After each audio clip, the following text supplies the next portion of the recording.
Coming up in this episode. In a way, it's quite liberating if you recognize that many of your own behaviors are habits, because that means sometimes some of the things that you do that you think, oh, I really shouldn't do that, and you feel guilty about them. Well, they are actually habits. So, you shouldn't feel so guilty.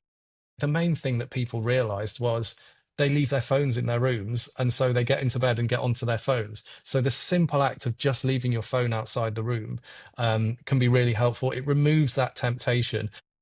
A parent is worried about their teenage daughter constantly being on her phone, scrolling through endless reels on TikTok and Instagram, and they would like to do something about it.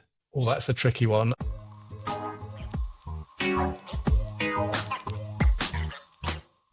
Could the young but realise how soon they will become mere walking bundles of habits? They would give more heed to their conduct while in the plastic state. That was a quote from father of psychology William James, writing in his book Principles of Psychology in 1895. James viewed habits as being the fundamental building blocks of what makes people who they are. But do we really understand what habits are today? We often hear people talk about wanting better habits or their desire to break their bad habits. We even celebrate habits as having the power to make us more productive, more healthy, or even raise happier children. Books that claim to have the secret to harnessing habits, such as Atomic Habits or The Power of Habits, go on to sell in their millions. So habits are both big business as well as big in behaviour. But is what we hear and read about habits accurate? Are they something we should be aiming to harness? And do they really hold the key to the more perfect version of you? To help guide me through the world of habits and habitual behaviour, I'm delighted to be joined by Professor Ben Gardner from the University of Surrey. Ben has studied habitual behaviour for over 15 years and has published in excess of 180 papers on the subject. And he is the founder and co-director of the Habit Application and Theory Group. Hello, Ben. Hello. So let's start by separating fact from fiction. Is what people think of a habit true? And if not, what is it? Well, that's the killer question, isn't it? I mean, that's really what's kind of driven my entire career to date, is to try and work out what do we even mean by habit. And I should say that, first of all, I mean, there is no right or wrong definition. There are different definitions out there. There are different ways in which people use it. But you can roughly distinguish between habits, as it's often used in the public domain, to mean something that someone does in a kind of repeated way or a stable, settled pattern way. Or you can see habit as the psychologist sees it. And the psychologist sees a habit as a behavior, or well, actually, the psychologist sees a habit as an association that we formed between a situation or a trigger in our environment and the behavior that we do when we encounter that trigger. So to give you an example, when I come down from my bedroom in the morning, the first thing I'll do is empty the dishwasher, because I've put my dishwasher on overnight. It's a very simple habit. When I enter my kitchen, the first thing I do is go to my dishwasher. Now, you could see that as being a habit in that it's something I do frequently, it's something I do repeatedly. But to a psychologist, the reason that I'm doing it is because I've learned that as soon as I enter my kitchen, having come down from my bedroom in the morning, there is that kind of that triggers this association that I've learned between entering the kitchen and doing the behavior of emptying the dishwasher. And the reason that this is useful is that when you have these kind of associations, they allow you to do the behaviors that you normally do. They allow you to do them without thinking about what you're doing. I don't need to think, what shall I do now? I've just arrived in my kitchen. I arrive in my kitchen and I go straight to the dishwasher because it's something I always do. And that allows me the kind of thinking space to think about other things. I can be thinking about my day ahead. I can be thinking about a particularly challenging task, or maybe something I watched on TV last night. But the point is, I can do that behavior without having to think about it. Okay.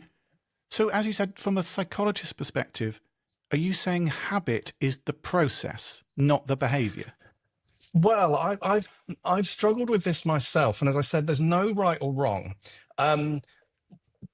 I think the best way to think about it is the process that happens here. So let's go with this example of I arrive in my kitchen, I then go to my dishwasher. What's happened is in the past, I would have arrived in my kitchen and thought, oh, I should go and do this behavior. I should go and empty my dishwasher. So I had to put some thought into it. But then when I did that behavior, it kind of satisfied the goal that I had. I needed to empty the dishwasher. So it ticked that box. And it meant that next time when I entered my kitchen in the morning, I decided to do the same thing. Now, at that point, there's conscious thought going into it, thinking, what should I do? But Yeah. as this association develops, so it becomes something you can do without having to think about it. Merely entering the kitchen triggers me to go to the dishwasher because I have this very simple association that says, when I enter the kitchen in the morning, I will go and empty the dishwasher. Now, there's disagreement within psychology regarding how we should define habit. There is one school of thought that says habit should be seen as the behavior that's done. It should be the emptying or the opening of the dishwasher because that's been triggered by an association.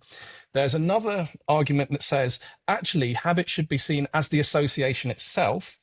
So the habit here is the association between arriving in the kitchen, opening the dishwasher, and then a third argument is that habit should be used to describe the entire process, whereby going into a situation triggers an association which triggers the behavior. Now, I've kind of flitted between seeing it as a process or seeing it as an association, but I think it's important not to see it as a behavior. Because once you start defining habit as a behavior, you then get into all sorts of kind of logical peril in that we talk about doing something out of habit. And if you're defining the habit as something you do, you can't say I do something out of habit because you're then saying I do something because I usually do something. It's got no true meaning to it. But seeing it, exactly, seeing it as a process or seeing it as an association frees habit from behavior and allows us to think about it as something that causes behavior rather than being behavior itself. So I'm kind of agnostic when it comes to defining it. I'm happy to see it as a process or to see it as an association. We're essentially talking about the same thing. It's just, do you prefer to define the association as the habit, or do you want to see the entire process within which the association is a kind of core part as the habit? I see, yes. But at the end of the day, the way that I think a lot of people think about habit is the behavior, isn't it? They call that the behavior, the habit. Whereas what you're saying really is just separate that behavior away from the process or the situation, the cue, from the action and the behavior. Yes, and many people do see the habit as the behavior as the habit, and that's fine if you want to do that. But as I said, once you start thinking about it, and once you start trying to study habits, what they are and how they affect behavior, seeing habit as a type of behavior causes all sorts of problems. Now, here's an example. Years ago, there used to be a program on TV, I think it was called The Biggest Loser. People would go away to, people who were kind of struggling with their weight would go away to a boot camp. They'd be put on a strict diet. They'd have to do loads of exercise. And then at the end of the show, you'd see that they'd lost loads of weight and they'd be saying, I'm much happier now. You'd see them wheeling their suitcase home, and that's the end of the show. Now, if you'd asked people about their behavior at the point that they'd left the boot camp, if you're seeing habit as behavior, you'd think, well, they've broken their habits because actually they're no longer doing the behaviors that cause the problem. They're no longer overeating. They're not eating a high calorie diet. They're doing lots of exercise. Therefore, they have changed their habits. But actually what happens is once these people go home and once they're re-exposed to their old cues, well, this can trigger those problematic behaviors again. So if you're only treating the behavior as the habit, it can look like you've broken the habit. But if you treat habit as an association that can trigger behaviors, well, then you know that even though the behavior may have changed, there may still be something there. You've still got that association, and that can trigger kind of relapse in the future. So I think there are lots of interesting examples of where you can actually have a habit, yet you don't necessarily act on it. And I think it's only once you start to separate out habit from behavior that you can even entertain the notion of having a habit that you don't act on. Yes, okay. And we're sort of talking semantics already in the terms of habitual behavior, habits, what have you. What about routine? Is routine different to habit? Again, there's no right or wrong, but I think generally speaking, psychologists would see a routine as a kind of sequence of behavior or behaviors. Um, that sequence can be triggered by one or more habits, or there may be some kind of flexibility within that routine as well. So let's say, for example, you could think of a fairly kind of abstract routine, how you get to work. Now, if we think about habits as things that we do automatically or associations that trigger us to do things automatically without needing to think about what we're doing, it's highly unlikely that you get to work. You know, you leave your home and you get to work with no idea of what you're doing, having made no choices whatsoever. Habit can't really get you that far. It can help you with many of the decisions, but let's say you get to the railway station and you find, well, my train's been delayed. Okay, well, you have to do something different. Or maybe, you know, there's someone sitting in the usual seat where you sit on the train, or, you know, there are all sorts of things that can come up. But you, at that point, you then need to kind of focus on what you're doing, um, uh, you know, get back into the flow of that routine. But still, you would say you've done your morning commute routine. So I see a routine as a kind of sequence of behaviors where habit probably plays some role in that.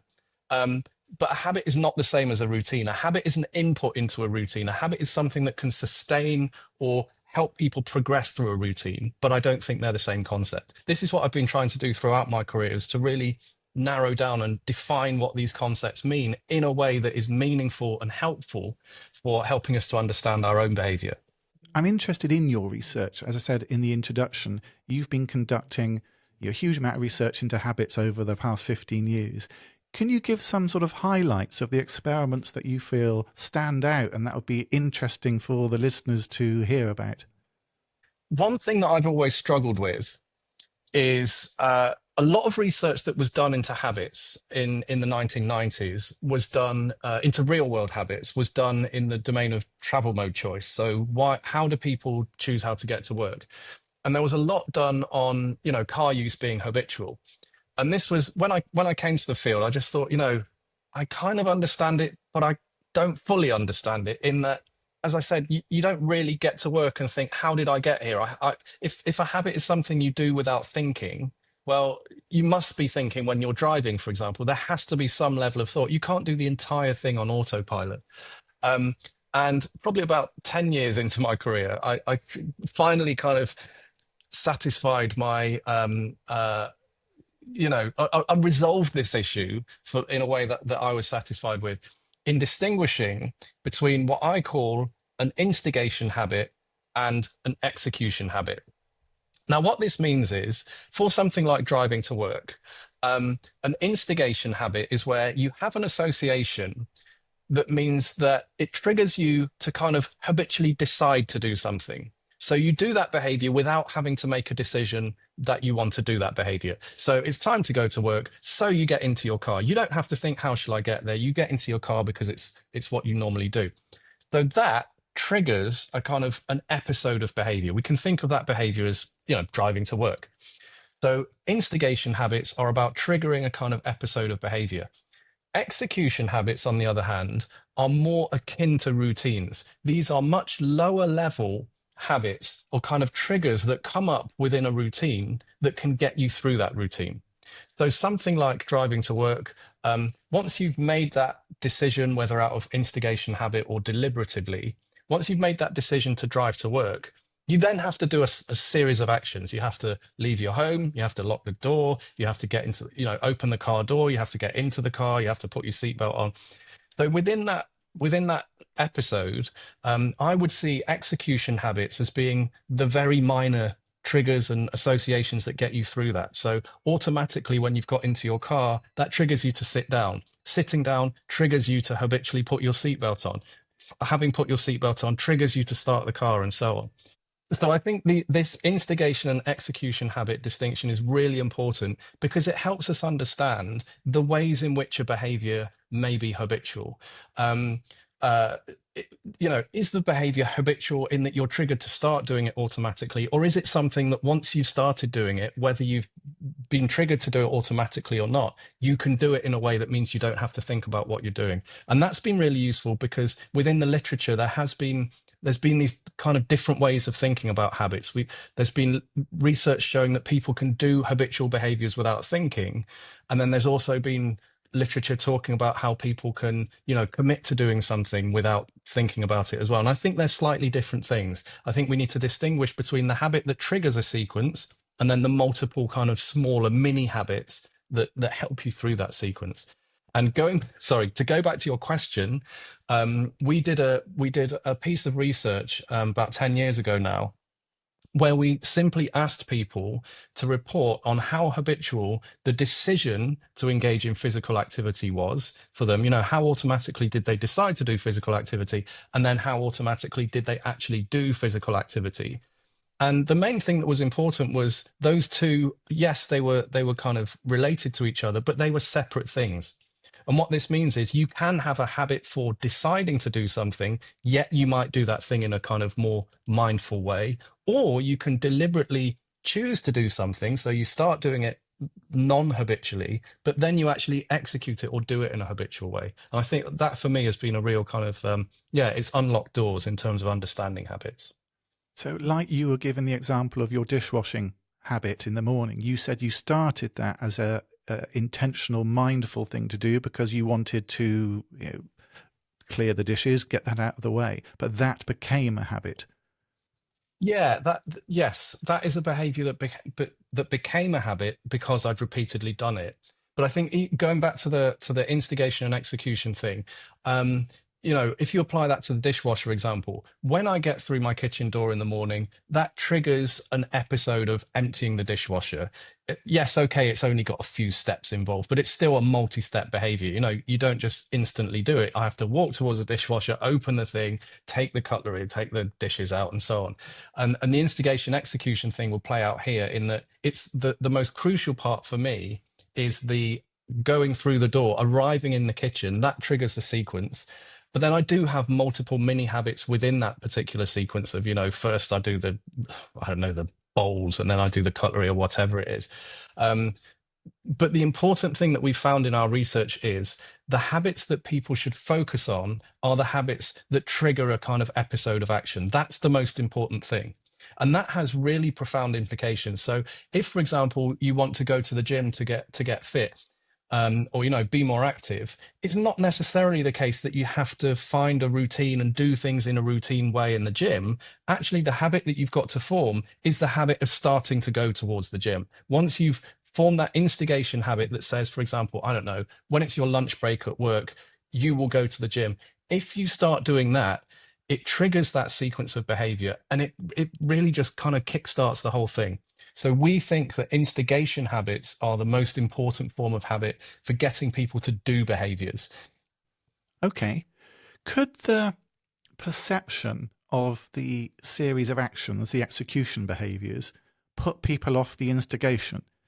And I'm thinking of an example. I worked with Sustrans a few years ago, and they were very keen on basically motivating people to cycle to work, to choose to take the bike to work instead of choosing to take their car to work, with the idea of if they can form a habit in that, then people will consistently do it.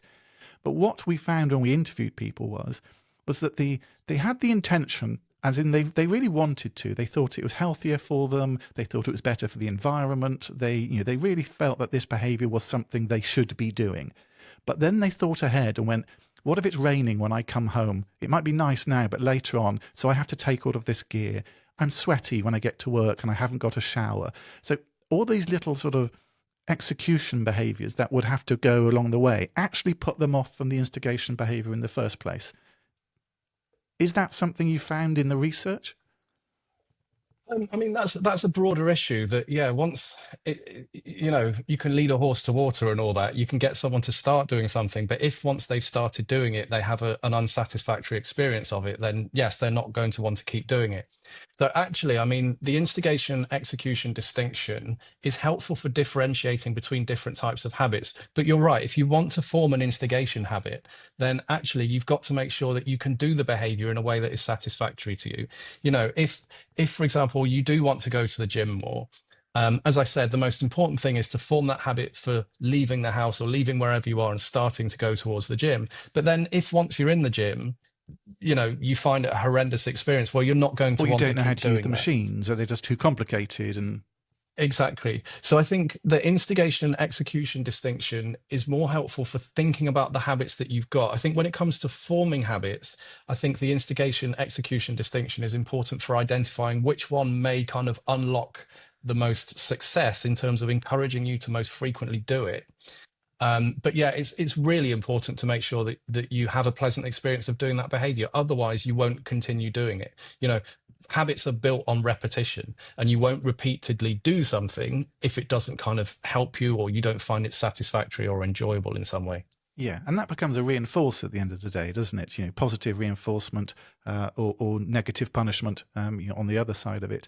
And that sort of leads me to the thinking about, I know BJ Fogg talks about tiny habits, and the way that he talks about habits, especially for people who are wanting to take on healthier lifestyle. Maybe you want to go jogging in the morning, and that's the thing you set yourself. I can do that. I have the time. Instead of lying around in bed until I have to get up and go to work, I'm going to go for a jog. So he says, instead of going for a jog for the first sort of 2 weeks almost, get yourself in the trainers and your jogging kit, go to the front door, stand out on the porch, and then come back in, take your trainers off, have a shower, go to work. Don't actually go ahead and do the jogging aspect. And his reasoning is that the pain you feel, especially if you're somebody who hasn't run for a long time in their life, going for a run is going to be difficult. You're going to be out of breath. It's going to hurt. And if you have that punishment associated with the behavior too early, as well as getting up at a time of the day that is not usual for you, he said start getting into the habit of getting up at, let's say, 6 a.m., which you don't normally do, and then get your body used to that, but there's no pain associated with that, and then later introduce the pain in there. What's your thoughts on that? Yeah, I agree with that principle. I mean, whether or not you would do that specific sequence, I think exactly what you do when you're trying to form a new habit will have to be tailored to you. So for me, for example, I've always been relatively fit and healthy. So if I wanted to start up a running habit, I wouldn't be satisfied at just putting on, trainers and standing by the door and so on. But I think, as you said, for someone who may not have been running for some time, or who would feel that pain, yes, that's going to be important because you don't want to make it a painful experience for someone. But I think what really stood out for me and what you were just saying is this notion of trying to find the key habit that will unlock everything else. And I think that idea of getting up early, for example, that may be the key habit that for a lot of people means that they'll do physical activity. It actually chimes with my own personal experience because for 3 years now, I've had a habit of waking up early to do a workout before anyone else is up in my house. And yeah, I think the key thing that got that up and running is that I would set an alarm and then I would get up at that particular time. So actually, I can vary what I do within this particular routine. Sometimes I don't even do it in the morning. I'll get up early and then I think, actually, I've got something else to do, and I'll push it to a later, push my workout to a later time.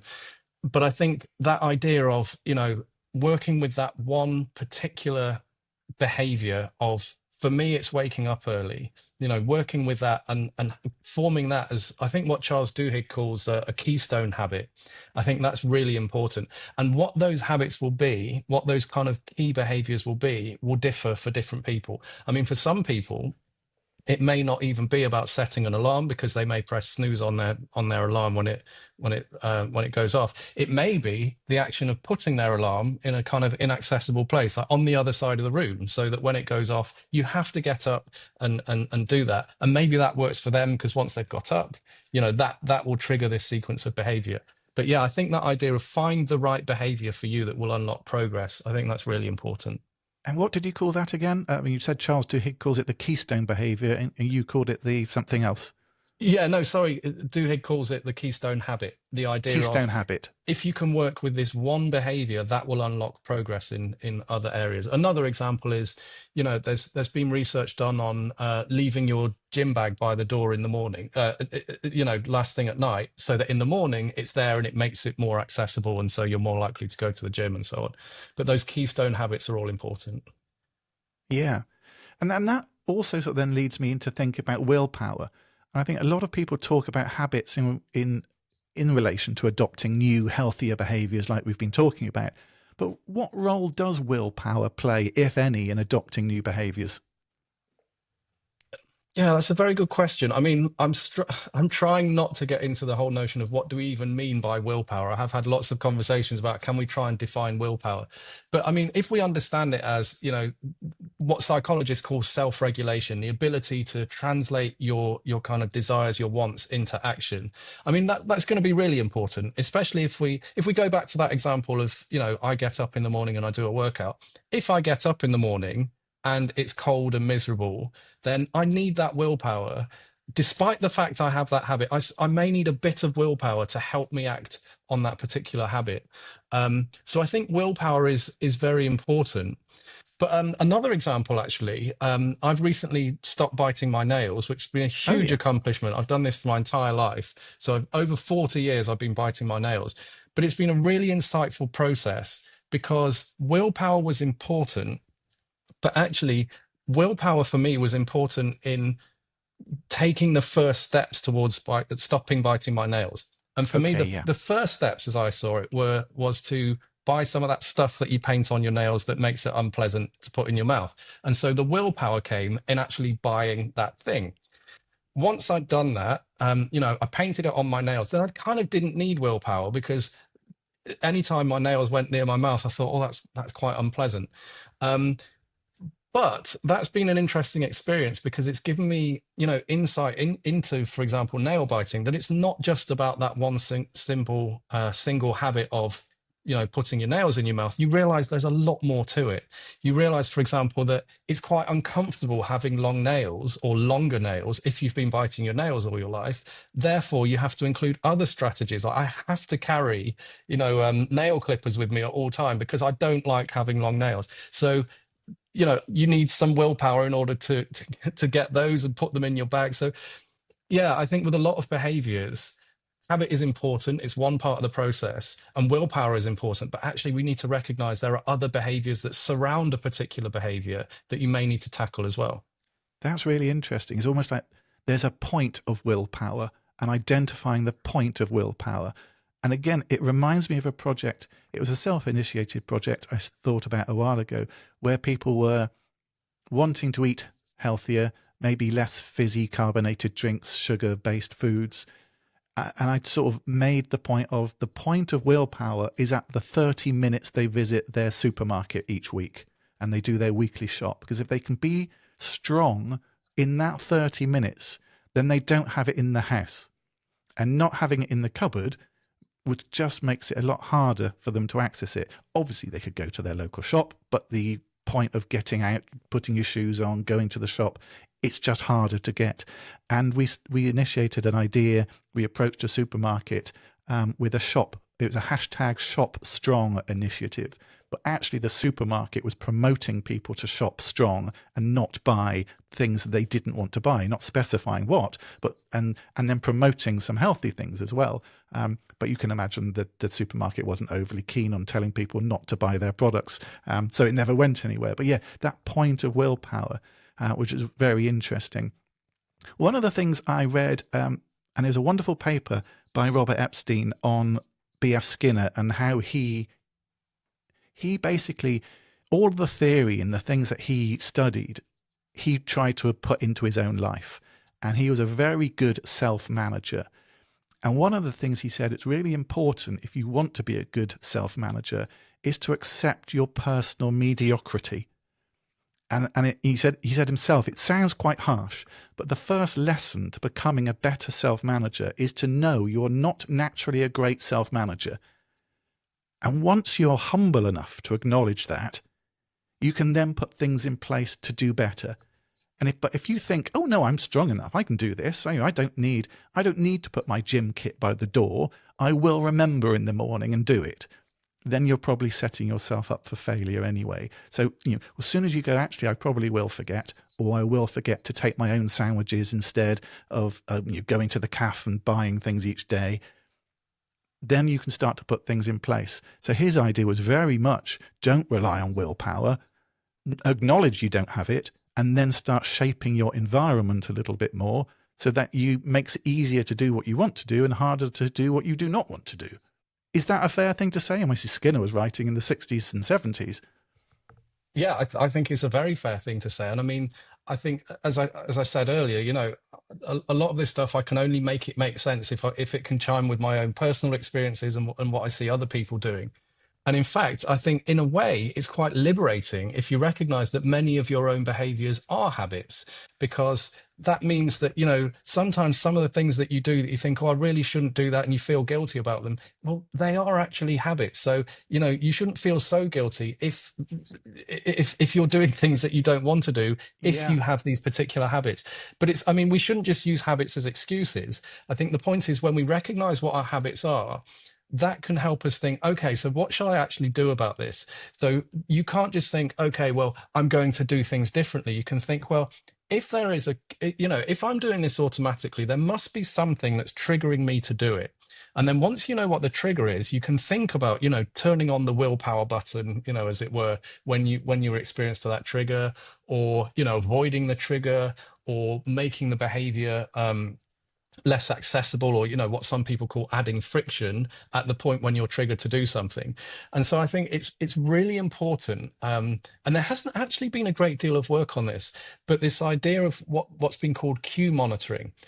Keep a record of your behavior. If there's a behavior that you don't want to do, first of all, keep a record of that behavior, because that can give you insight into what you're doing. I mean, the whole point about habits is we can do them without thinking. So often we don't know that we've done something. For me and my nail biting, I just think, oh, my fingers hurt. Oh, I've bitten it too. I wasn't aware that I was doing it. I was doing something else. But it's only after you've done it that you may get some kind of feedback from somewhere making you aware that you've done it. So I think if you can record instances in which you've done this particular behavior that you don't want to do, and then record information about the setting that you're in. What have you just been doing? What mood were you in? Who were you with? Where were you? These kind of things. Actually, if you do that for a certain amount of time, you may be able to then look back at it and think, okay, I'm seeing a pattern here. Because the other thing, as I said, we need to recognize with habits is once they're automatic, they can happen without us knowing about them. And so we like to think we know exactly what we're doing at all times. But trust me, doing this exercise will give you real insight into what you do, what may be triggering it. And then that equips you to think about how you want to change it. So yes, I think this idea of accepting your own mediocrity, or at least just accepting that you have very many cue response associations, in other words, habits that guide what you do each day, that is really important as the first step for trying to change your behavior.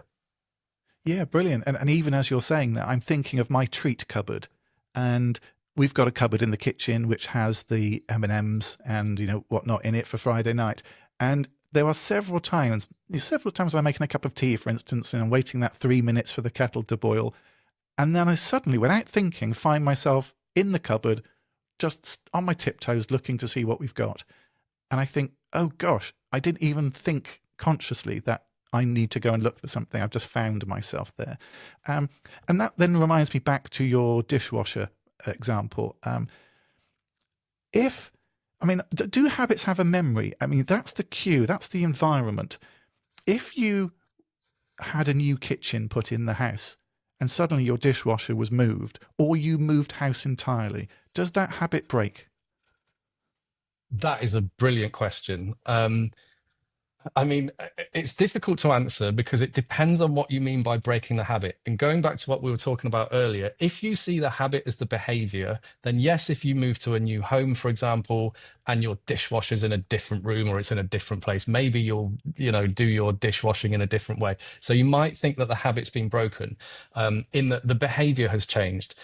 But as I said earlier, I think one thing that's really fascinating to me is what happens when someone is kind of removed from their everyday context. So their old habits you can think of as being kind of broken. They're Yeah. not doing the behaviors anymore. But what happens when they go back into that old context? Are they then triggered to do the behaviors that they used to do? And I mean, one thing that's always fascinated me is, I moved out of my parents' home when I was, I think, 19 or so. But for several years afterwards, when I went back to my parents' home, I was kind of aware afterwards that it's like I regressed to being a 19-year-old. Even once I was married and so on. But if I go back on my own, I just act in exactly the same way that I used to do. And I think that's because I had habits for acting in that particular way in that particular environment. And so, yeah, I think we carry these habits with us.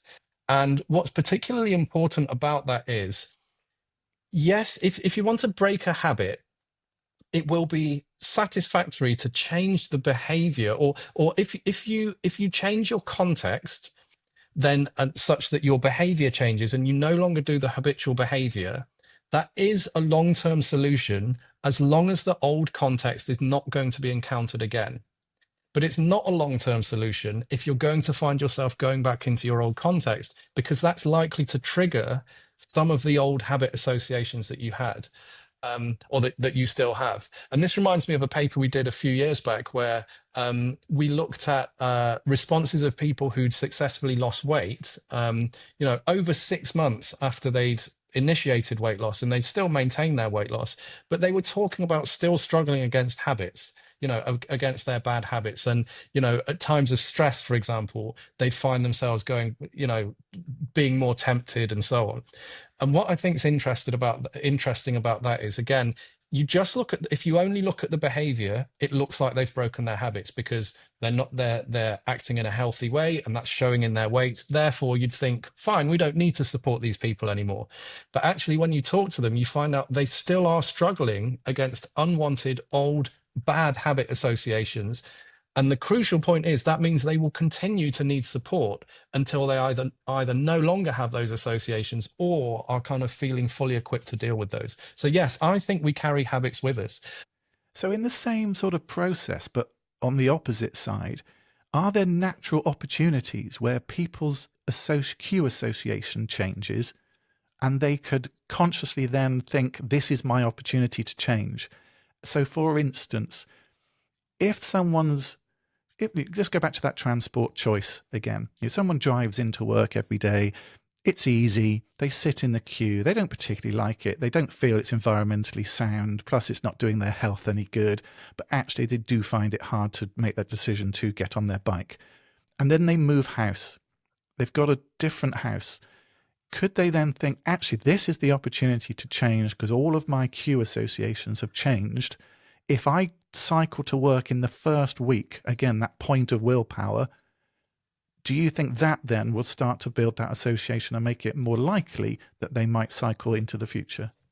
Yeah, exactly. And there's actually a great deal of research on this. It's called the habit discontinuity hypothesis, that Okay. there are key moments or kind of some people call them moments of change, other people call them life transitions, other people call them context changes. But these are kind of, major life events typically that involve a change of context, such that those old cue response associations, I think you've still got them somewhere. But the point is, if your context has changed in quite a kind of significant way, then actually this will mean that you will have to form new habits because you can't act in that old habitual way. And so this has been studied for exactly the reasons that you say, that it's been recognized that these are real windows of opportunity for helping people to change their behavior. And on that habit discontinuity, and I love that phrase you use, windows of opportunity for better habits there. We were meant to record this last week and I postponed it because I was ill. And I've been thinking about that since. So I was taken into hospital with gallstones and wasn't very well for about a week whilst I was on the antibiotics. Whilst I was on that medication, my appetite went. I just didn't want to eat. And after the pain of having gallstones, the fear of it coming back was enough for me to go, well, I certainly don't want any fatty foods. But actually, I was off my food quite a lot anyway. But I sat there and I thought, is this an opportunity? Because I'm in my environment, my normal cue associations are here. As I said, the treat cupboard is still exactly where the treat cupboard is, but I hadn't looked at it and I didn't want to look at it for over a week. Is that also a window of opportunity where the cue associations are still there, but something else has happened to naturally break that habit? Yeah, I completely agree. I think it is a window of opportunity. I mean, you can think of it as being kind of smaller in a sense than, moving house or something like that. But the key point is something's happened that's disrupted your everyday context. And so that gives you an opportunity to do something new. It's just, Yeah. I think we just think that window's going to be a bit smaller. I mean, talking about that, I think the same thing would apply to, for example, the weight loss injectables that, a lot of people are finding that they're losing weight because their appetite's being suppressed and so on. What happens when, once they finish their course of the injectables? Well, they're going to be tempted back into doing, into their old eating patterns and Yeah. so on. So I think, again, that's something where it's so relevant now. We can see that as a window of opportunity, that it shouldn't just be use this particular injectable. It should be use the injectable and quickly try and get into new patterns of action, so that once you come off it, it's going to be something that you can sustain. Really good, yes. And talking of sustain it, I've read in quite a few papers, and it's normally the popular press, the idea that habits take 60 days to form. Where does that idea come from, and is it true? Okay, so this comes from a paper done by a colleague of mine, Dr. Pippa Lally. What she did in her paper, it was published in 2010. She recruited 96 participants on the basis that they wanted to make changes to their health behavior. So they either wanted to do more physical activity or drink more water, or eat a healthier diet. And for each of these participants, she had them form a particular plan of when they encounter a particular cue that they had identified, and one that only occurs once a day but every day, when they encounter that cue, they will do the behavior that they've chosen. And so for the next 12 weeks, the participants had to log into a study website every day and report, first of all, did they do the behavior on the previous day? And if they did, how automatic did it feel? In other words, how habitual did it feel? And what was found in that study was, scientifically, the main thing of interest to me was the way in which habit developed. That yes, people's habits developed over time, but they developed in a kind of, we call it an asymptotic curve. In other words, habit grew very strongly and quickly at the start, but then these gains kind of leveled off. So it looked a bit like half of like an inverted U shape. Yeah, Hmm. so kind of like the letter R. The first few times it goes up and then it kind of levels off. But the point was that the average time it took for people to reach their own personal peak, the point at which their habit strength leveled off, the average time was 66 days. So that's where the 66 days thing comes from. But there are huge caveats to that particular study. And Pippa Lally would say this herself as well, that first of all, that was just an average. Among these 96 participants, one person reached their peak in 18 days. Another person didn't reach their peak at all in the 84-day period, but it was forecast if they kept going, after 254 days, they would get there. So there was massive variation.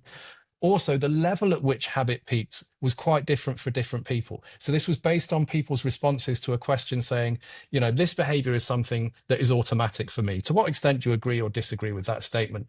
And there were some people whose habit curve was such that they had started to agree more, or rather they started to disagree less, but overall they still weren't saying this behavior was habitual. So it had gone Yeah. from, they were saying, I strongly don't feel this is habitual, to, well, it's starting to feel a bit like that.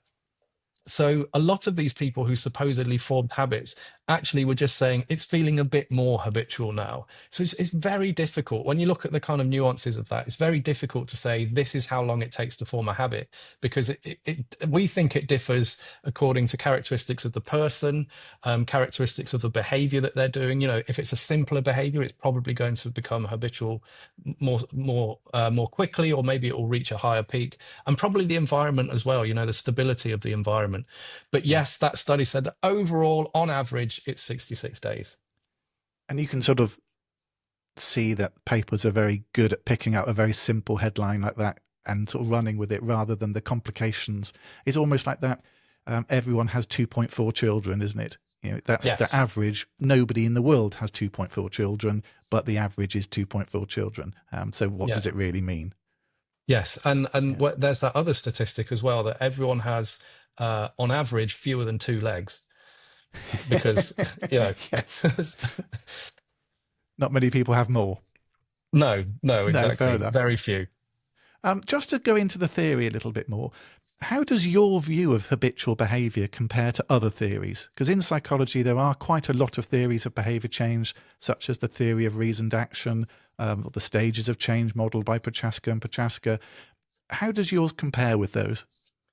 Well, I don't think that I have a kind of radically different take on habit to other people, but for example, from a reasoned action perspective, I mean, the reasoned action perspective is that people do things because they consciously want to do things, and in other words, they intend to do something, and we intend to do things according to the theory of reasoned action because we're favourably disposed to doing it, so we've got a positive attitude. We think other people would approve of us doing it, and we feel able to do it. So on the basis of that, we form an intention and then we do the behavior.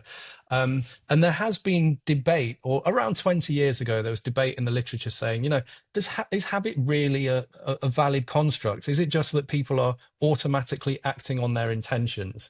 But I think that the habit theory, as I kind of understand it and as I talk about it, is about doing things that occasionally you may not intend to do. So it differs from that in that it recognizes that sometimes we'll do something purely based on an association, even if it conflicts with our own particular intentions. But I think we can incorporate the concept of habit into that reasoned action perspective by using what people have called a dual process model. So this is one where when you're in a particular situation, you may well think about what the best option would be and so on. And that's the kind of reflective route to action, or sometimes called system two, Yeah. whereby you think about what will be best for you. And on the basis of that, you act. But then the other route to behavior, sometimes called system one, or the automatic route, is where you go into a situation that just triggers some non-conscious associations, such as these habit associations, and then you act on the back of it. So I think all of these things can be reconciled. I don't think habit theory is at odds with anything else. It's more just we need to recognize that we aren't kind of purely rational at all times, but sometimes we do just do things on the basis of simple associations. Yes, okay, that makes sense. And you mentioned there the challenges in the field that came out around sort of 10, 20 years ago. It's still going on though, isn't it? I know the paper by Cigar in 2022 where they called for the abandonment of all habit-based approach to behaviour change. So there's still debate going on, isn't there, about the usefulness of a habit-based approach? There is debate, yeah, and we responded to that particular paper. So Sigar's point was, as you said, you know, habit-based interventions don't seem to work that well, and you know, maybe this whole concept of habit is overblown and therefore we should abandon it. But we responded to that with our own paper saying, actually, the reason that habit hasn't, you know, we haven't had the results that we might be thinking of, that we might have expected, is that habit is a more complex concept than most people think about. The way I see it is that habit is one input into behavior, but it's not everything. And going back to it, this is why it's important to separate out habit from behavior, because if you just think of a behavior that you do often as being a habit, well, you can't start thinking about this idea of habit as being one input. But again, I mean, going back to my nail biting example, from a pure habit perspective, you might think, right, well, the way to do that is recognize that it's a habit and then just stop yourself acting when you're triggered, or, you know, do something else instead. But actually, my own personal experience has been that, you know, habit's important, but you need to use other methods as well. You need to draw on other concepts to try and change the behavior. And so what we argued in our paper was that actually we shouldn't say that a behavior is either habitual or it's intentional. I mean, many of our behaviors are done with both automatic and intentional processes working at the same time. So if we go back to the example of, how we get to work, it may well be that you're habitually triggered to leave the house and so on, but actually getting your way through that entire sequence of behavior will require quite a few habits, but it will also require quite a few kind of reasoned deliberations over the circumstances that you find yourself in. So I don't think it's as clear cut as just saying something is habitual or it's non-habitual. And if something is kind of neither habitual nor non-habitual, therefore we should abandon habits. I think what I've been trying to do so far in my career is really, as I said, try and identify, well, what is this concept and what role does it play in a particular behavior? So just to kind of summarize then, I think what I've argued before is we need to go beyond just saying, is this behavior a habit? And say instead, in what way does habit manifest in this particular behavior? Yes, okay. Can I give an example? And I'll try and give it as a question. And it's a project I've worked on so many times with so many different clients, and I work in the finance industry quite a lot. And I have done research, qualitative interviews with customers who sit with me and say they have the intention to save more money. It might be for short-term goals, a wedding, a holiday in the next couple of years. It might be long-term, such as saving for their retirement. So the intention is there. They can sit there and tell me why that would be a better thing for them to do. But they do not do it. And they struggle with actually doing it on a day-to-day basis. And what we've tried, I guess, to help with is once they have that intention, and once we've established they have that intention, is to say, would you like us to put some interventions in place to make it easier for you to do what you want to do and harder for you not to do it? And we're sort of very consciously telling them this so that it's very transparent, and it is things, whether it be called nudges, insights, whatever it may be, but it's certainly changing their digital environment quite a lot to make it easier to do what they want to do. And therefore, that could become a habit. So they constantly start to save small, direct debits and things like that. Setting up can work in that way. Is that an example of combining the idea of intentions and habits? Yeah, I think it is. I think, it's an interesting example because really what we're talking about here is kind of different levels of specificity. If you say, I intend to save money, okay, great, it's a positive intention, but it's quite vague. So then what you've got to do is think, okay, well, what exactly is it that you're going to do? And what exactly is it that you're not going to do?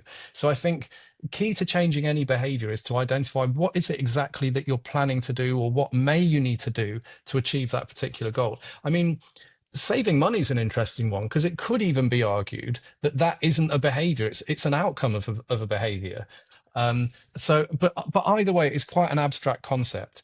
So I think key to all of this is to identify, keep getting more granular and think, okay, if the goal is to save money, what are your current behaviors? I mean, saving money is a great one because you should have a bank statement somewhere that, is an objective record of what you've been spending.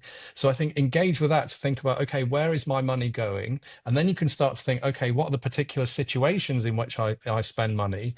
Then you can start thinking about what happens in those situations. What are the specific triggers? What are the specific behaviors within those situations?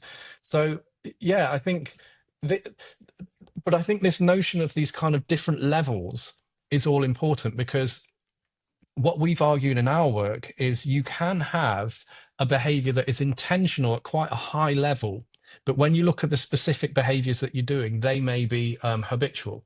So another example that we've written about in the past is sedentary behavior or sitting.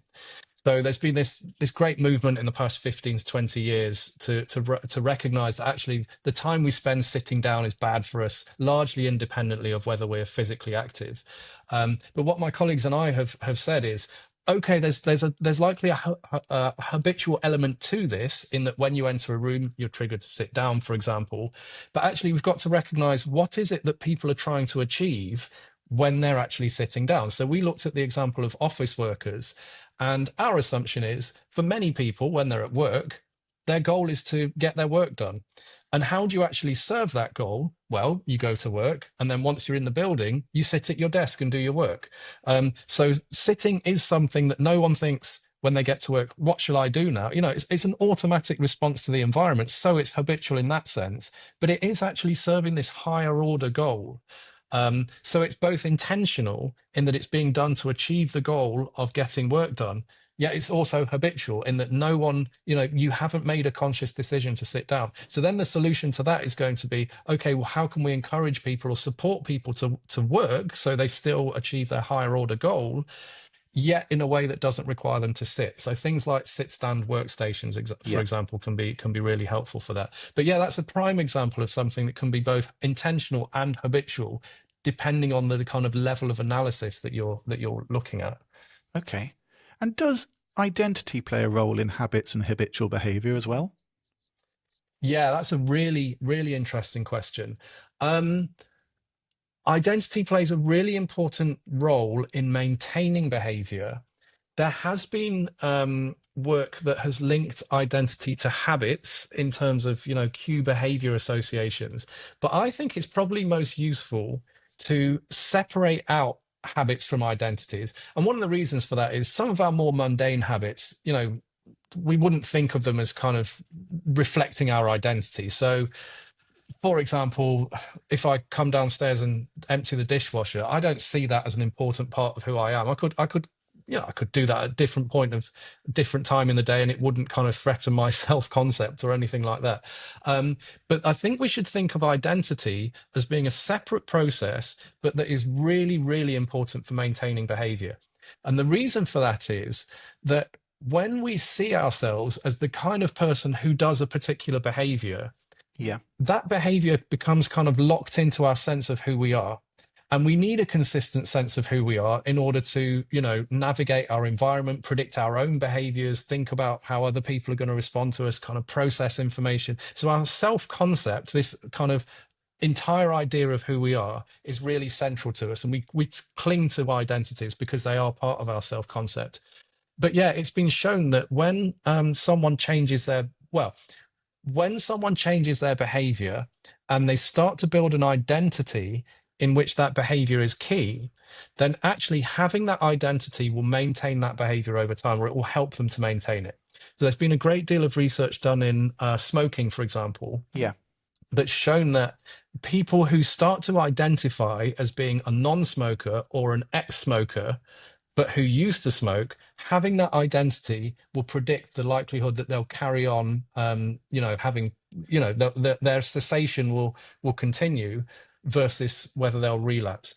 And the reason for that is when you have these identities where behavior is a central part to that, from that identity flows a set of rules of what you should and shouldn't do. And for something like a non-smoker identity, it's clear. The main rule is you won't smoke. And so as soon as you smoke, you violate that core rule, and then you can't, it's difficult to justify to yourself that you still have that identity. So then you lose it's like you lose a piece of you. You lose a sense, part of who you are, part of your self-concept. So yeah, identity is really important. And that can form alongside the formation of habits. And I'm interested now to go a bit philosophical, because if somebody forms an identity as somebody who, let's carry on the smoking analogy or example you started, as it's part of them, it's their concept now that they are somebody who does not smoke. It's therefore more likely that they may run a marathon for a cancer charity that supports non-smoking, and it's therefore gets stronger and stronger and stronger until it almost becomes an attitude, a belief. And it reminds me then of, again, William James. At the very beginning, I gave the quote from William James, but his idea was that we are just bundles of habits that have been built up over time. And everything we do is just a habit, really.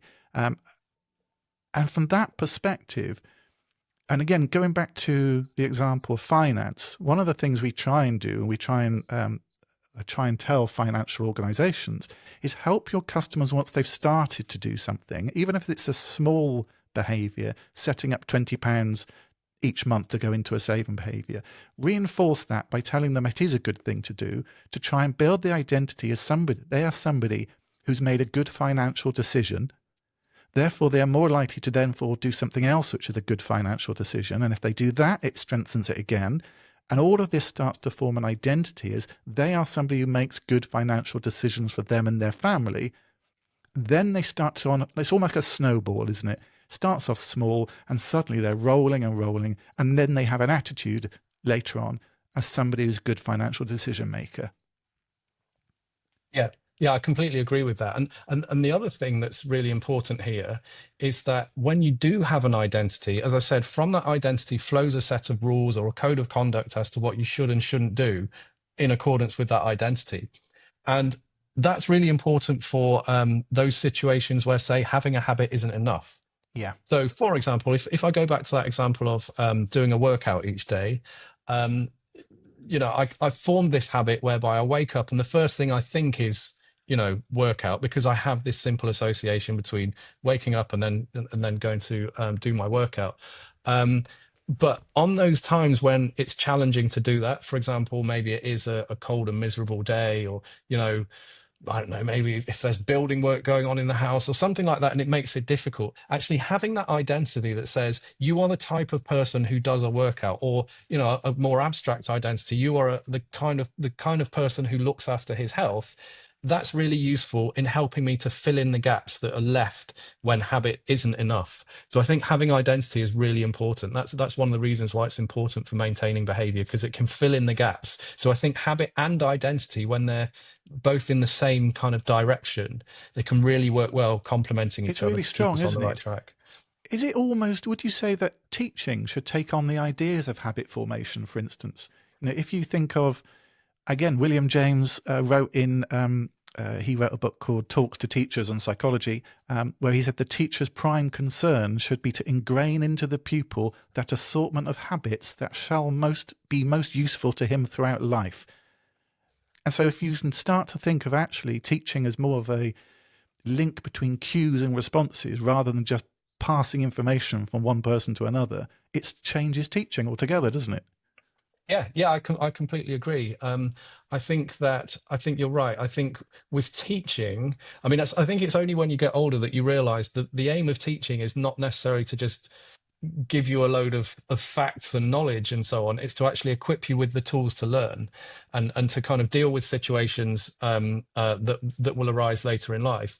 And so, yeah, I think that's exactly what teachers should be doing, is teaching people or educating people in the process of how we go about learning, and what are good processes to follow in order to get into good patterns and help build resilience for later in life. And I think habit is going to be a key part of that, working out what are the key habits that we can put into place that will help people in later in life. Yeah, that's really important. Okay. Let's come back out of the philosophy side of it and the deep thinking, although I could talk about that for a long time, back into more personal use of habits and how people can use the theory in their own life. And you've already given examples for yourself, your dishwasher, your fitness, nail biting. But when someone is trying to form habitual behaviour, what should they do when they experience failure? Because it's inevitable that it's going to happen, isn't it, at some point? That's a really good question. I think it probably depends on how you define failure and success. So I've already talked about having a morning workout habit, but actually, if I'm to get into more detail on that, often I don't do it in the morning, and often it's not a full workout. So then you might think, well, how can you say you've got a workout habit? What I've actually developed is this kind of cognitive architecture that tells me I have to do some exercise each day. Now, there have been times when when I started doing this first, I set myself a target of first thing in the morning, once I've woken up, I would do a 20-minute workout. Now, actually, that I've been kind of flexible with regards to the behavior, in that it's become, I will do something. So it's become a kind of, I've reshaped what the behavior is, so that it means that actually there's been times when I've only been able to do like a 2-minute thing, but I think that still counts. And it's, who's to say that I'm right or wrong? I'm setting my own rules. But I think as long as there are rules, and you can, but they can be flexible to some extent, I think that will mean that it's unlikely that someone's going to experience failure. So I think from my own personal experience, I think it's important to be clear on what is going to be your cue or your trigger, and what's the behavior that you're going to do. And then maybe to have what a researcher called Marko Stojanovic has called an emergency habit. You know, what's your backup plan for if this isn't going to work? So for me, my emergency habit is a 2-minute workout, maybe a 2-minute plank, or whatever it is. That means that I can satisfy myself thinking I've done the behavior. I haven't done it in the way that I really wanted to, but I've managed to do a form of that behavior. Because I think the key part to your question is this notion of failure. I think as soon as you start saying, I have not done this, I have failed, it's been shown that leads to a whole kind of cascade of negative emotions. You feel like you've violated your rules and you've broken your streak. And then that just leads you to think, well, you know, I can't do this, I'm not good enough. And then you go back to what you were doing. Yeah. So I think building that kind of flexibility in there to say, okay, if I can't achieve the exact form of behavior that I want to do, what's my minimum viable, you know, form of behavior that I can do, so that I can say I've tried to do it, because that is going to be really important for maintaining that instigation habit. Because again, in my case, what I found is I'm not doing a morning 20-minute workout every day anymore 3 years down the line. But what I have actually developed is this cognitive architecture, this association that makes sure I do some exercise every day. Yeah. It's kind of evolved over time. And does that also work if you're trying to break a habit? I mean, that emergency habit is good technique thought when you're building one. But if you're giving up smoking, for instance, and then Friday night comes around, you've not smoked for 3 months, but Friday night comes around and you have a cigarette, you could feel like a failure and you've, like you say, broken your streak of doing that. Is it simply to make sure you have a growth mindset that having and experiencing a failure isn't the same as failing or being a failure? Yeah, I think anything that keeps you away from that idea of I have failed is important. I think at the same time, what's really important is to, you know, don't start fooling yourself thinking, well, actually, I've had a cigarette and it's fine, I can just carry on. And actually, well, I'm having, you know, 2 or 3 a day, but I'm still on my quit attempt. So there has to be, as I said, there has to be some kind of elasticity to it, but there also need to be boundaries. So for me, for example, going back to my workout example, if I haven't done at least 2 minutes, I have not done a workout. So therefore, I do, you know, that I do have clear boundaries in terms of what constitutes and what does not constitute doing this behavior. It's just that I've had to shift those from the original goal. But I think, yeah, the same could work for breaking habits. Just be clear on what the parameters are. What are your boundaries? And what's the line beyond which, when you cross that line, actually you probably have, you know, failed to keep this up, in which case you need to start again. Yeah, okay. What are your thoughts on using digital aids, such as smartphone apps, to help increase the likelihood of creating or maintaining habitual behaviours? Yeah, I think anything that can help you get these behaviours up and running is going to be helpful. And I think, yeah, I think using apps, whatever it takes, that's really important. I think the risk there, though, is that you don't want to become wholly dependent on an app to, for example, trigger you to do something. Because, you know, what happens if, say, you're on holiday, you've forgotten your charger, and you don't have a device with you anymore? That may mean that you then fail to do the behavior and it kind of unravels. So I think there is this danger that what you're doing there is actually forming another habit that, let's say, if it's for exercising, if you have a habit of setting an alarm or responding to an alarm or an alert, and then you have the habit for actually doing the exercise, just be mindful that you have set up kind of 2 habits here, and it may mean that the digital app habit is quite important. So I think really you need to kind of aim to wean yourself off that. But I think at the start, being realistic, I think anything that can help you to remember to do this behavior is going to be important. It reminds me, long time ago, we worked together on a project, didn't we? Copperfield, and it was Copperfield are a wonderful cancer charity, and I do recommend, if you haven't heard of them, for everyone listening, to go and check them out. They're amazing. And they came to us and said, we'd really like to help young women get into the regular habit of checking their breasts for signs of cancer. And we're thinking of an app. This was 2012, so apps were just, everyone wanted an app back then, didn't they? And I remember one of the things we said to them was, don't get your customers relying on an app. Build in a natural decay over time so that they do not rely on the app, but the app has brought things to them which are going to stay with them for life. And one of the many sort of little features it had, we introduced the idea of copper feel on the first, where everyone was asked to check their breasts on the first day of each month and get into the habit of doing that. And the app supported that by, one, reminding them to do it, but also on the end, I think it was the second day of each month, it told them how many people also checked their breasts on the same day. So it said like 28,000 people checked their breasts with you yesterday, and so on and so forth.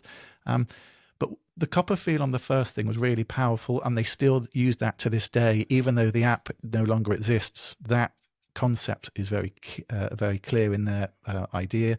And the other thing was that app users got sent a shower sticker through the post to pop in the shower on the tiles, and it just gave them the guides of what to do when you're checking your breast for signs of cancer.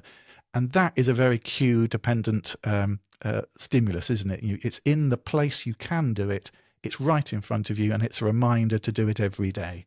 Yeah, I mean, but being realistic, I think that stuff's really important because, as we talked about earlier, there's no point trying to form a habit for something that you're not going to do in a kind of satisfactory way. You'll only repeat a behavior if you feel that you've, kind of met the goal of doing it. And actually, if you're motivated to check your breast, but then you don't know how to do it, well, you'll just feel like, well, I'm probably not going to do that again because I don't think I did it correctly. So I think all of these things are really useful for getting things up and running. I think where habit becomes useful is for maintaining that. Once you've kind of settled on a way of doing things and where you're going to do it and so on, I think it's at that point that you can start thinking, right, now I can form a habit and I need to be consistent in where and when and with whom and who, all of these contextual elements. You need to be consistent there, and that will help you to maintain that behavior. Yeah, that makes sense. Just to finish off, can I fire some real world scenarios at you to get your advice, really, with regard to applying that theory of habit into practice? And these examples are sort of, I think, common, that most people will sort of recognize, and maybe in themselves, maybe in their friends and family. So first of all, someone is trying to lose weight. Maybe they're trying to get their summer beach bod, but struggling to maintain their healthy diet and their fitness routine. What should they do? Again, I think there needs to be more specificity with regards to what the particular behaviors are. When you talk about maintaining a healthy diet, is it about continuing to eat the right things, or is it about stopping eating the wrong things? So I think if it's about stopping eating the wrong things, I think I'd recommend what some people call adding friction. In other words, don't buy the wrong foods. Try and clear out your kitchen cupboards or clear out your treat cupboard or whatever it is. And also make sure that you buy the right foods and you have all of those in the house. So, for example, maybe you could like do an online shop so that you've locked in that you will buy those foods rather than having to go to a supermarket where you may be tempted by other things. I mean, online shopping is really good for that you'll be less distracted by, temptations. And then with regards to kind of exercise, I think it's about identify a point in your daily routine where you can reliably and consistently do some exercise. For me personally, it's been first thing in the morning. It's a great way of kind of, starting the morning. You get a real kind of righteous feeling of you've started the day in the right way. So they would be my main tips for that.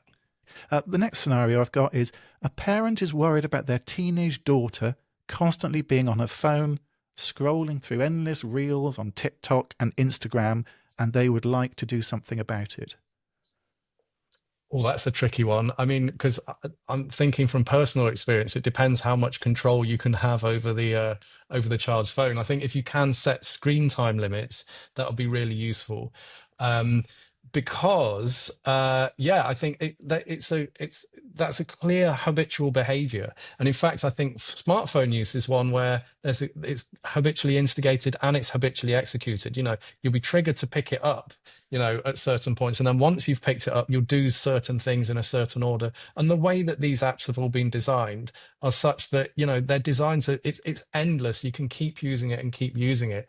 So I think kind of I think recognizing what the particular bad habits are within that. Is it the use of social media? Is it screen time in general? Is it the use of the phone? I think that could be really helpful. And also, I think agreeing with, working with your teenager to come to some sort of agreement of, what is a realistic or what's a reasonable amount of time to spend on a device, and what is reasonable for them to be doing during that time. I think getting that buy-in from the teenager is going to be really important, because if you just go in there finger wagging and saying you mustn't do this, you mustn't do that, then that's not going to work. And I think also by pointing out, it could work as well by pointing out what things could be done in that time. What other things would be more productive, for example, revision or whatever it is, working out what is it that this person likes to do, that their screen time is taking time away from,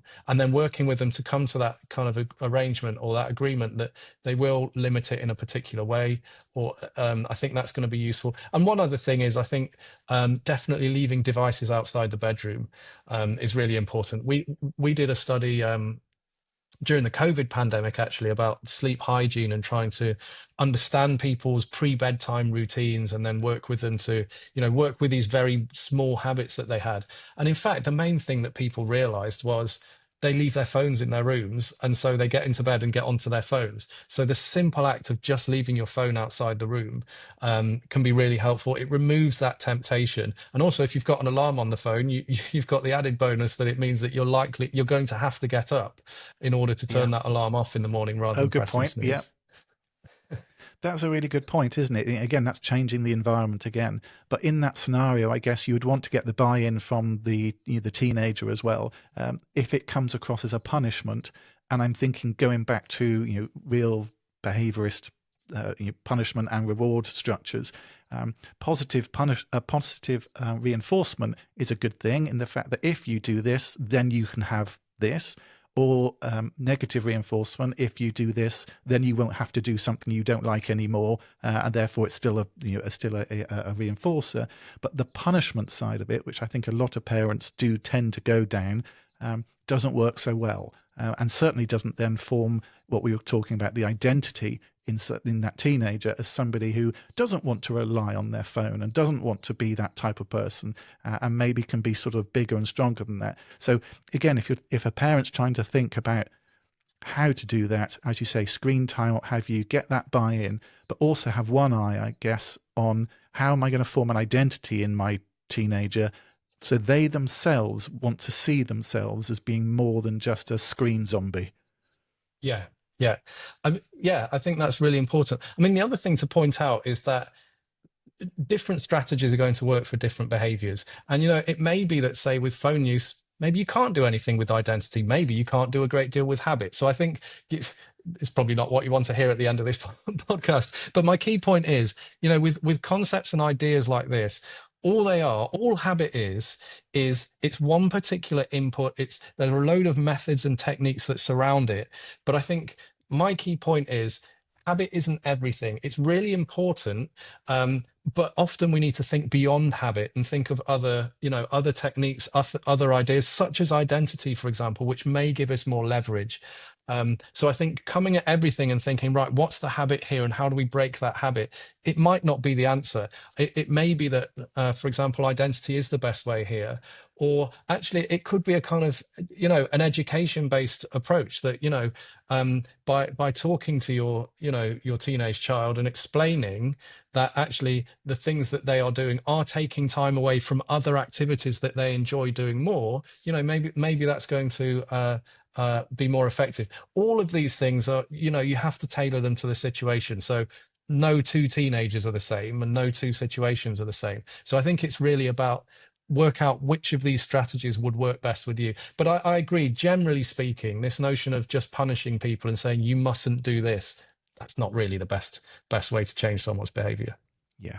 And I think that's a nice sort of ending for us really there, because it's habits, it sounds like, is one of the tools in your psychological toolbox, but it's not the only one. So if people are reading books, and I'm not going to mention any in particular, but that say habits are the panacea of behavior change, then they're probably just selling a book more than actually talking to you about real behavior change. But it's certainly one thing you can consider.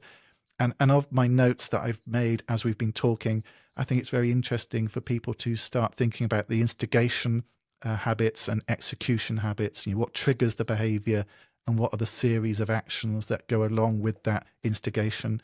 I think the windows of opportunity for better habits is something, again, I know personally I would pick up on, whether it be the habit discontinuity hypothesis that I mentioned when I was ill. It was the natural opportunity for me to do something different from that point onwards, spotting those consciously, and then saying, okay, I'm going to take advantage of these, moving house, changing job, lots of things change in life. And it could be the chance to say, actually, can I change any of the behaviors which I'm maybe not happy with, or maybe start behaviors I would like to do, but acknowledge that failure can happen, and so have an emergency habit, that contingency plan, or like you say, that framework that what you want to do. So if you don't do your workout at 6 a.m., that's fine. You can do your 2-minute or 20-minute one in the afternoon. That's still there for you.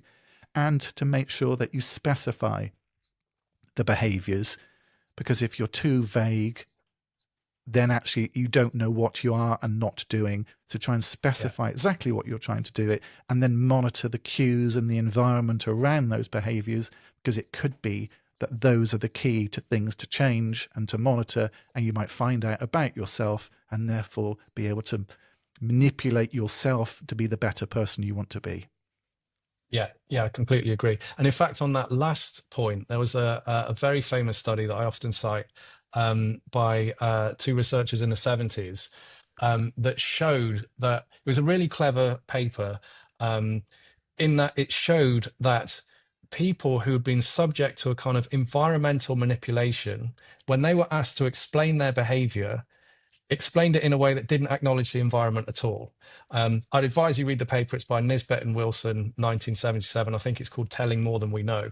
But the key point there is that we think we know everything about ourselves and our behavior, but we often don't. And I think going through this process of thinking, right, let's spend some time to go through exactly what I want to do and what I currently do, and how I might realistically put this plan of action into place in my own daily routine. I think that's much more helpful than just saying, I'm going to do X. Fantastic. Ben, thank you very much for your time. If people wanted to read more about your work, your papers, where can they find out more about you?